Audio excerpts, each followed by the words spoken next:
지금으로부터 약 250년 전 1789년 7월 14일 프랑스 파리의 거리는 완전히 아수라장이었습니다. 빵을 달라. 왕정을 타도하라. 자유를 원한다. 수천 명의 시민들이 바스티유 감옥을 향해 달려갔죠. 손에는 곡괭이와 도끼, 총을 들고 말입니다. 감옥 문이 부서지고 죄수들이 풀려났습니다. 프랑스 대혁명이 터진 거예요. 천년을 이어온 왕정이 무너졌습니다. 루이 16세는 단두대에서 목이 잘렸고 마리 앙투아네트 왕비도 같은 운명을 맞았죠. 자유, 평등, 박애, 혁명가들은 이렇게 외쳤지만 현실은 달랐습니다. 혁명은 순식간에 공포정치로 변했어요. 매일같이 파리 광장에서 단두대가 사람들의 목을 쳤습니다. 귀족이든 평민이든 혁명에 반대한다는 의심만 받아도 죽음이었죠. 오죽하면 이 시기를 공포정치 시대라고 부를까요? 그리고 유럽 전체가 프랑스를 적으로 돌렸습니다. 저 미친 혁명이 우리나라로 번지면 어떡하나. 오스트리아, 프로이센, 영국, 스페인. 유럽의 왕들은 모두 군대를 보내 프랑스를 공격했습니다. 프랑스는 사방이 적이었죠. 안으로는 혼란, 밖으로는 전쟁. 바로 이 절망적인 시대예요. 한 청년이 역사의 무대 중앙으로 걸어 나옵니다. 그의 이름은 나폴레옹 보나파르트. 키 168cm의 작은 체구에 코르시카 출신이라 프랑스어 발음도 어눌했던 이 가난한 군인은요. 불과 10년 만에 프랑스의 황제가 됩니다. 그리고 유럽 전체를 자신의 발밑에 무릎 꿇게 만들죠. 어떻게 이런 일이 가능했을까요? 전쟁의 천재, 나폴레옹의 믿기 힘든 이야기. 지금부터 시작합니다. 1769년 8월 15일, 지중해의 작은 섬 코르시카. 나폴레옹은 프랑스 본토가 아닌 이곳에서 태어났습니다. 코르시카는 원래 이탈리아 제노바 공화국의 땅이었는데요. 프랑스가 1768년에 사들인 겁니다. 나폴레옹이 태어나기 딱 1년 전이었죠. 그래서 나폴레옹의 부모는 처음에는 프랑스에 저항하는 독립운동가였어요. 하지만 전쟁에서 지고 나서 프랑스 지배를 받아들였습니다. 나폴레옹은 8형제 중 둘째 아들로 태어났어요. 집안은 몰락한 귀족이었지만 가난했습니다. 아버지는 변호사였지만 돈은 별로 없었죠. 그런데 나폴레옹에게는 특별한 재능이 있었습니다. 수학과 지리, 특히 숫자를 다루고 지도를 읽고 전략을 짜는데 천재적이었어요. 10살의 나폴레옹은 프랑스 본토의 브리엔 군사학교에 입학했습니다. 장학금을 받아서 갈 수 있었죠. 하지만 학교 생활은 행복하지 않았어요. 프랑스 본토 출신 귀족 아이들은 나폴레옹을 놀렸습니다. 프랑스어도 제대로 못하네. 코르시카 촌놈이 왜 여기 왔어? 나폴레옹의 프랑스어에는 이탈리아식 억양이 짙게 섞여 있었거든요. 친구는 없었지만 나폴레옹은 책을 읽었습니다. 역사책, 군사전략서, 수학책, 밤늦게까지 공부하며 알렉산더 대왕과 율리우스 카이사르를 꿈꿨죠. 특히 대포와 포병 전술에 미친 듯이 빠져들었습니다. 대포를 어디에 배치하느냐가 전쟁의 승패를 가른다. 16살에 파리의 육군사관학교를 졸업한 나폴레옹은 포병 소위로 임관했습니다. 보통 귀족 자제들은 2년이 걸리는 과정을 나폴레옹은 1년 만에 마쳤어요. 하지만 군대 생활도 쉽지 않았습니다. 가난했고 진급도 느렸죠. 그러던 중 1789년 프랑스 대혁명이 터졌습니다. 나폴레옹이 20살이던 해 바스티유 감옥이 습격당했습니다. 처음에 나폴레옹은 혁명을 지지했어요. 왕정은 부패했어. 능력 있는 사람이 인정받는 세상이 와야 해. 하지만 혁명은 점점 과격해졌습니다. 로베스피에르가 이끄는 공포정치가 시작됐고 매일 수십 명씩 단두대에서 목이 잘렸죠. 나폴레옹은 고향 코르시카로 돌아가기도 했지만 그곳에서도 정치적 분쟁에 휘말렸습니다. 결국 가족 전체가 코르시카에서 쫓겨나 프랑스 본토로 피신했어요. 그리고 1793년 나폴레옹에게 운명을 바꿀 기회가 찾아왔습니다. 프랑스 남부의 항구 도시 툴롱이 반란을 일으켰습니다.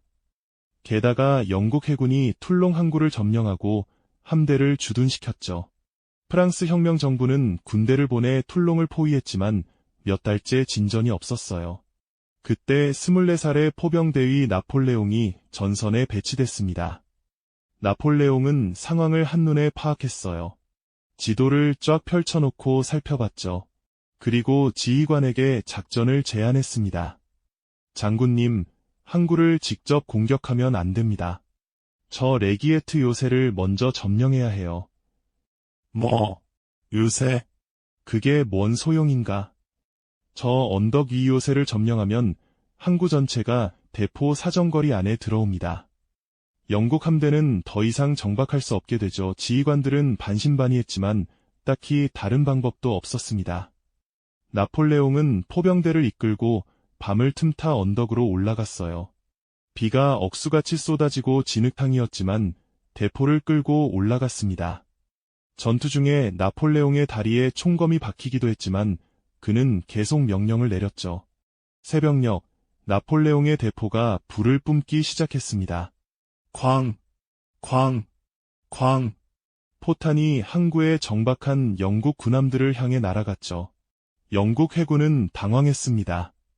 어떻게 저 언덕의 대포가 한 발, 두 발, 영국 군함들이 불타기 시작했어요. 영국 함대 사령관은 철수 명령을 내렸습니다. 더 이상 여기 있을 수 없다. 12월 19일, 영국 함대가 툴롱 항구를 빠져나갔습니다. 그리고 프랑스군이 툴롱으로 입성했죠.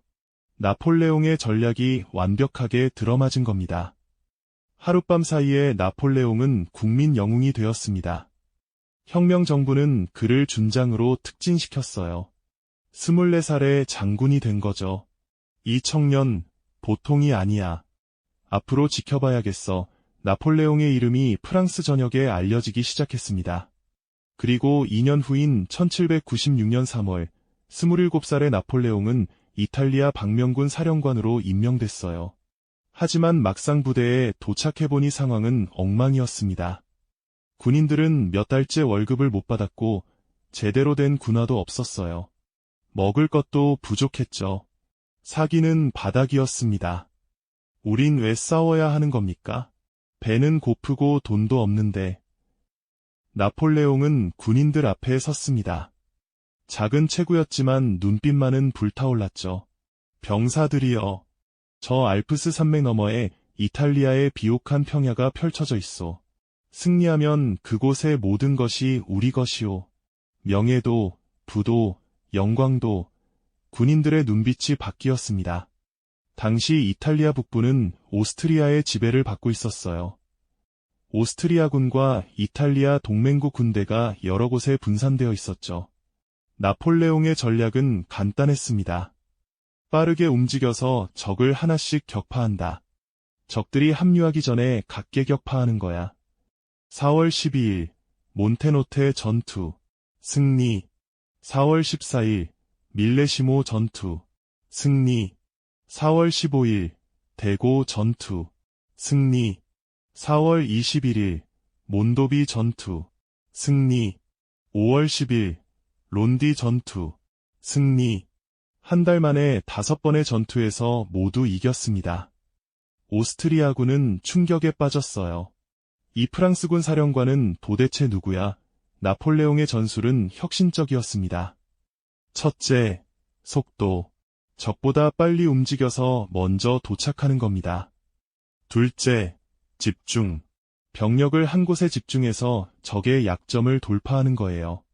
셋째, 기동. 적이 예상하지 못한 방향에서 공격하는 겁니다. 전쟁에서 가장 중요한 건 시간이야. 적보다 빨리 움직이면 이긴다. 5월 15일, 나폴레옹은 밀라노에 입성했습니다. 이탈리아의 부자 도시 밀라노가 프랑스군 손에 떨어진 거예요. 나폴레옹은 밀라노 대성당 앞에서 연설했습니다. 우리는 압제자들로부터 너희를 해방시키러 왔다. 이탈리아 사람들은 환호했지만 동시에 막대한 전쟁 배상금을 물어야 했죠. 나폴레옹은 이탈리아의 예술품과 금은 보화를 파리로 보냈습니다. 루브르 박물관에 있는 많은 이탈리아 예술품들이 이때 약탈된 거예요. 전쟁은 전쟁으로 먹여 살린다. 전쟁 비용을 점령지에서 충당한 겁니다. 1798년 5월, 나폴레옹은 4만 명의 군대와 함께 배를 타고 지중해를 건넜습니다. 군대뿐 아니라 학자들도 대동했어요. 역사학자, 고고학자, 과학자, 수학자, 화학자들을 167명이나 데리고 간 거죠. 이건 단순한 군사 원정이 아니야. 문명의 전파다. 7월, 나폴레옹은 이집트에 상륙했습니다. 카이로 근처 기자의 피라미드가 보이는 사막에서 나폴레옹의 프랑스군과 맘루크 기병대가 대치했습니다. 맘루크 기병들은 화려한 갑옷을 입고 휘어진 칼을 들고 있었어요. 용맹하기로 유명했죠. 나폴레옹은 병사들에게 외쳤습니다. 병사들이여, 저 피라미드 꼭대기에서 4000년의 역사가 너희를 내려다보고 있다. 맘루크 기병대가 돌격해왔습니다. 모래먼지를 일으키며 말을 타고 달려왔죠. 하지만 나폴레옹은 준비되어 있었어요. 방진을 형성하라. 프랑스군은 사각형 대형을 만들었습니다. 총과 대포를 사방으로 향하게 한 거죠. 맘루크 기병이 충돌하는 순간 프랑스군의 일제 사격이 터졌습니다. 당. 맘루크 기병들이 쓰러졌습니다. 칼과 용맹함으로는 총과 대포를 이길 수 없었어요. 프랑스군이 승리했고 나폴레옹은 카이로에 입성했습니다. 하지만 기쁨도 잠시, 끔찍한 소식이 들려왔습니다. 영국 해군 제독 호레이쇼 넬슨이 프랑스 함대를 격침시킨 겁니다. 나일강 하구에서 벌어진 해전에서 프랑스 전함 대부분이 불타거나 가라앉았어요. 이제 나폴레옹과 그의 4만 군대는 이집트에 고립됐습니다. 프랑스로 돌아갈 배가 없는 거죠. 이건 쿠데타다. 의원 몇몇이 나폴레옹에게 달려들었습니다. 나폴레옹은 얼굴이 창백해졌어요. 순간 당황한 거죠. 그때 나폴레옹의 동생 리시앵이 외쳤습니다. 장군을 암살하려 한다. 군대여, 공화국을 지켜라. 군인들이 의회장 안으로 쏟아져 들어왔습니다. 의원들은 뿔뿔이 흩어져 도망쳤죠. 다음 날 새로운 정부가 수립됐습니다. 통령정부. 3명의 통령이 프랑스를 이끄는 체제였는데요. 제1통령은 나폴레옹 보나파르트, 제2, 제3통령은 이름뿐이었어요. 사실상 나폴레옹이 프랑스의 독재자가 된 겁니다. 30살의 나이에요. 제1통령이 된 나폴레옹은 프랑스를 개혁하기 시작했습니다. 첫째, 법전 편찬. 그 유명한 나폴레옹 법전이에요. 민법, 형법, 상법을 체계적으로 정리했죠. 모든 국민은 법 앞에 평등하다. 이 법전은 오늘날까지도 전 세계 많은 나라의 법 체계에 영향을 미치고 있습니다. 둘째, 교육제도 정비. 리세, 고등학교를 만들고 그랑제콜, 엘리트 대학을 설립했어요. 국가는 유능한 인재를 키워야 한다. 셋째, 경제 재건. 프랑 화폐를 안정시키고 프랑스 은행을 설립했죠. 넷째, 가톨릭 교회와 화해. 혁명 때 적대 관계였던 교회와 정교 조약을 맺었어요. 국민들은 환영했습니다. 혁명의 혼란 속에서 10년을 고생했는데 드디어 질서와 안정이 찾아온 거예요. 나폴레옹의 인기는 하늘을 찔렀습니다. 1804년 5월 국민투표가 실시됐어요. 나폴레옹 보나파르트를 황제로 추대할 것인가? 결과는 압도적이었습니다. 99.9%가 찬성. 물론 조작된 숫자였지만 나폴레옹의 인기는 진짜였죠. 1804년 12월 2일 파리의 노트르담 대성당. 역사적인 순간이 펼쳐졌습니다. 교황 비오 7세가 로마에서 직접 왔어요. 나폴레옹에게 왕관을 씌워주기 위해서였죠.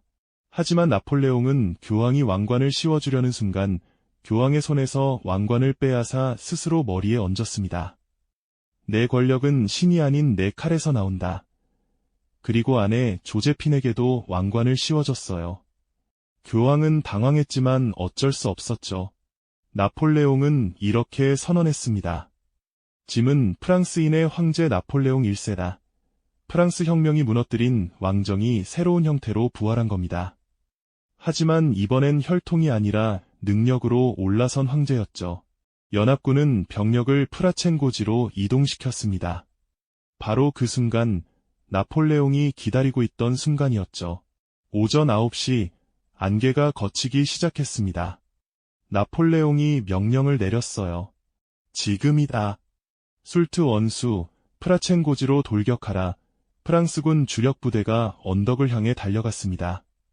연합군은 예상하지 못했어요. 병력이 이미 분산된 상태였거든요. 프랑스군이 고지를 점령하자 연합군은 두 동강이 났습니다. 한쪽은 북쪽으로, 한쪽은 남쪽으로 흩어졌죠. 서로 연락도 안 되고 지원도 못 받는 상황이 된 겁니다. 오후가 되자 전투는 끝났어요. 연합군 2만 7천 명이 전사하거나 포로가 됐고 프랑스군 손실은 9천 명이었죠.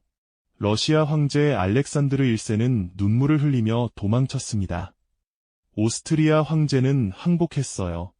나폴레옹의 최고 걸작이었습니다. 내전 생애에서 가장 아름다운 전투였다. 나폴레옹은 나중에 이렇게 회고했죠. 이 전투로 제3차 대프랑스 동맹은 완전히 붕괴됐습니다. 이후 나폴레옹은 유럽을 석권했습니다. 1806년 프로이센을 격파했어요. 예나 아우어 슈테트 이중 전투에서 프로이센군을 괴멸시켰죠. 14일 만에 베를린을 점령했습니다. 1807년 러시아와 평화조약을 맺었습니다. 틸지트 조약이에요.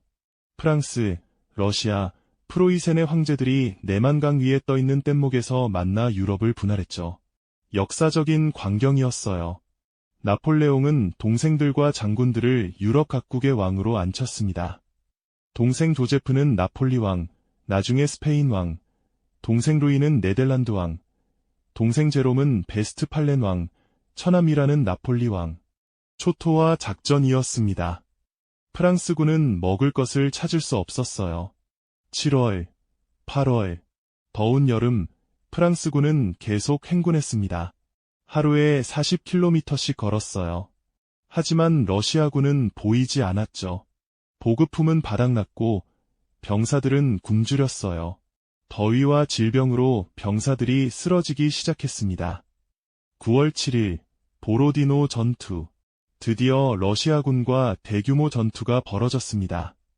모스크바에서 120km 떨어진 곳이었죠. 피비린내 나는 전투 끝에 프랑스군이 승리했지만 손실도 막대했어요. 프랑스군 3만 명, 러시아군 4만 명이 전사했습니다. 9월 14일, 나폴레옹은 마침내 모스크바에 입성했습니다. 우리가 이겼다. 하지만 도시는 텅 비어 있었어요. 모스크바 시민들은 모두 도망갔고 곧이어 도시 곳곳에서 불길이 치솟기 시작했습니다. 러시아군이 모스크바를 불태운 겁니다. 자기 수도를 불태우다니. 나폴레옹은 믿을 수 없었어요. 모스크바는 3일 동안 불탔고 도시의 3분의 2가 재가 됐습니다. 나폴레옹은 크렘린 궁전에서 러시아 황제가 평화 협상을 요청하기를 기다렸어요. 한 달을 기다렸습니다. 하지만 아무 소식도 없었죠. 10월 중순이 되자 날씨가 추워지기 시작했습니다. 10월 19일, 나폴레옹은 어쩔 수 없이 후퇴 명령을 내렸습니다. 겨울이 오기 전에 빠져나가야 해. 하지만 이미 늦었어요. 10월 말부터 눈이 내리기 시작했고 기온이 급격히 떨어졌습니다. 영하 10도, 영하 20도, 영하 30도. 프랑스 군인들은 방한복도 없었어요.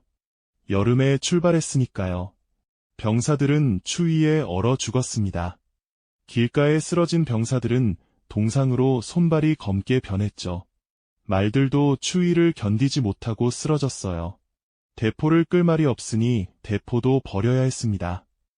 러시아 기병대와 코사크 기병들이 후퇴하는 프랑스군을 끊임없이 공격했습니다. 늑대 떼처럼 달려들어 나고자들을 죽였죠. 민족들의 전투라고 불리는 대규모 전투에서 나폴레옹이 패배했습니다. 프랑스군 19만 명 대 연합군 36만 명.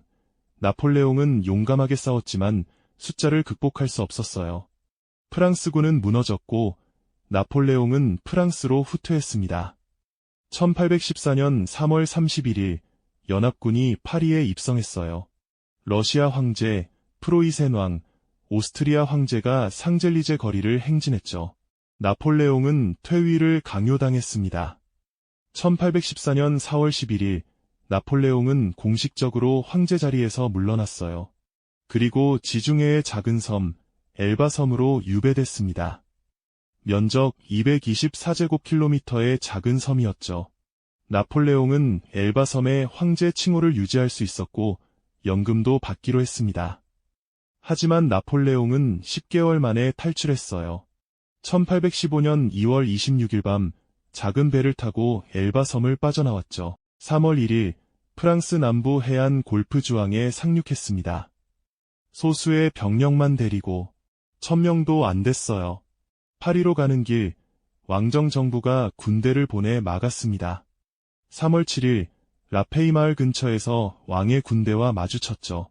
나폴레옹은 혼자 군대 앞으로 걸어 나갔어요. 군복을 펼쳐 보이며 외쳤습니다. 나는 너희 황제다. 너희 황제를 쏘고 싶은 자는 쏘아라. 군인들은 잠시 침묵했다가 환호성을 질렀어요. 황제 만세, 총을 버리고 나폴레옹 편으로 돌아선 겁니다. 공포가 퍼졌고 프랑스군은 무너졌습니다. 나폴레옹은 말을 타고 도망쳤죠. 이번엔 정말 끝이었습니다. 6월 22일 나폴레옹은 두 번째 퇴위를 선언했습니다. 그리고 영국군에 투항했어요. 영국인들은 관대할 것이다. 나폴레옹은 생각했지만 틀렸습니다. 영국 정부는 나폴레옹을 남대서양의 외딴 섬 세인트 헬레나로 유배 보냈습니다. 아프리카 서쪽 8,000km 떨어진 탈출이 절대 불가능한 섬이었죠. 가장 가까운 육지까지 2,000km. 나폴레옹은 그곳에 작은 집 롱우드 하우스에 갇혔습니다. 방 6개짜리 작은 집이었어요. 한때 유럽을 지배했던 황제가 이제는 영국 군인들의 감시를 받으며 하루하루를 보냈어요. 나폴레옹은 자신의 일생을 회고록으로 남겼습니다. 비서에게 구술해서 기록하게 했죠. 나는 혁명의 아들이다. 나는 프랑스를 위대하게 만들었다. 내 법전은 60번의 승리보다 오래 남을 것이다. 그의 말은 맞았어요. 나폴레옹 법전은 오늘날까지도 프랑스뿐 아니라 벨기에, 네덜란드, 이탈리아, 스페인, 포르투갈, 남미 국가들의 법체계에 영향을 미치고 있습니다. 1821년 5월 5일 나폴레옹은 51세의 나이로 세인트 헬레나에서 세상을 떠났습니다. 사인은 위암이었다고 알려져 있지만 일각에서는 비소 중독, 즉 독살설도 제기됩니다. 죽기 전 나폴레옹은 이렇게 말했다고 해요. 내 유해를 센 강변에 묻어달라. 내가 그토록 사랑했던 프랑스 국민들 곁에 그의 유언은 19년 후에 실현됐습니다. 1840년 루이 필리프 왕이 나폴레옹의 유해를 파리로 가져왔어요. 12월 15일 수십만 명의 파리 시민들이 거리에 나와 황제를 맞이했습니다. 나폴레옹의 관은 생강을 따라 파리로 들어왔고 앵발리드 영묘에 안장됐어요. 오늘날 파리 앵발리드에 가면 거대한 붉은 반암석관을 볼 수 있습니다. 높이 4m, 무게 수십 톤의 거대한 석관이죠.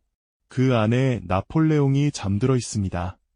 매년 수백만 명의 사람들이 그곳을 찾아 이 작은 거인을 기억합니다. 코르시카의 가난한 소년이 유럽의 황제가 되기까지, 그리고 다시 외딴 섬의 유배인으로 생을 마감하기까지, 나폴레옹의 일생은 야망과 영광, 그리고 몰락에 관한 가장 극적인 이야기입니다. 그는 전쟁의 천재였고, 개혁가였고, 독재자였어요. 수많은 사람을 죽였지만, 동시에 근대 유럽의 기틀을 만들기도 했죠. 프랑스 혁명이 내세운 자유, 평등, 박애의 이념을 유럽 전역에 퍼뜨렸습니다. 물론 전쟁이라는 방식으로였지만요. 나폴레옹 이전의 유럽과 나폴레옹 이후의 유럽은 완전히 달랐습니다. 신분제 사회가 무너지고 능력주의 사회가 시작됐죠. 왕의 권력이 약해지고 국민의 힘이 강해졌어요. 그래서 역사학자들은 나폴레옹을 근대의 문을 연 사람이라고 부릅니다. 168cm의 작은 거인. 유럽을 정복했던 코르시카의 영웅. 역사상 가장 위대한 군사 전략가. 나폴레옹 보나파르트의 이야기였습니다.